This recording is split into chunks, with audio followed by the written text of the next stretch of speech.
pain education, it's boring, I know, it's not sexy, but it will 100% help with understanding chronic pain and how we treat it.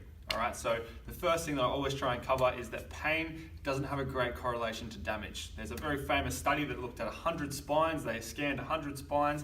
80 of those spines had damage, but only 30 of those people were in pain. So you had more people with damage and with no pain than with damage and with pain. So the correlation is not great.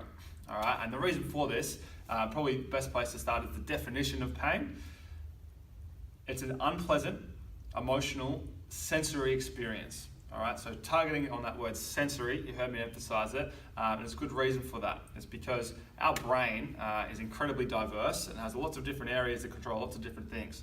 There's a certain part of the brain that is dedicated to the information that it receives from our nerve pathways, little nerves starting in our fingers and our periphery, and it's the pathways that sends it back to the spinal cord, and it shoots it to a little part of our brain that summarizes it and then shoots it off to another part of the brain that helps with decision making and information processing.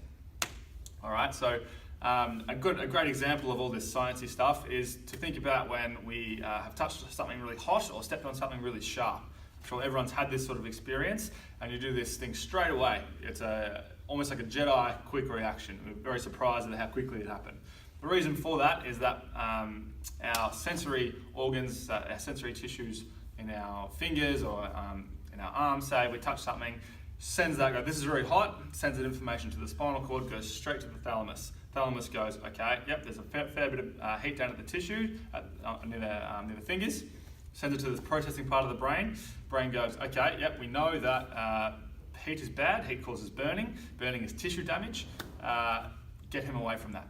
All right, so it sends a message back and a hand comes off without us even thinking about it.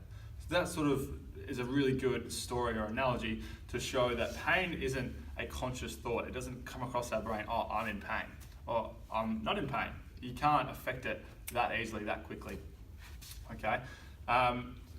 Another key thing to realize is that pain is actually supposed to be a good thing. In an acute sense, it's a sensory experience to prevent damage to the body.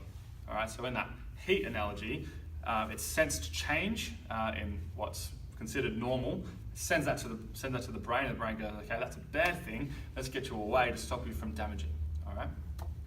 And the same thing applies to musculoskeletal injuries. If we've previously injured ourselves in a certain position, then every time we're in that position, the brain remembers. There's a muscle memory. And to prevent further damage, it's going to send that same signal of pain to get us, avoid hurting yourselves again. So the important thing to understand with chronic pain is that just because you're in pain, it doesn't mean that you're injured.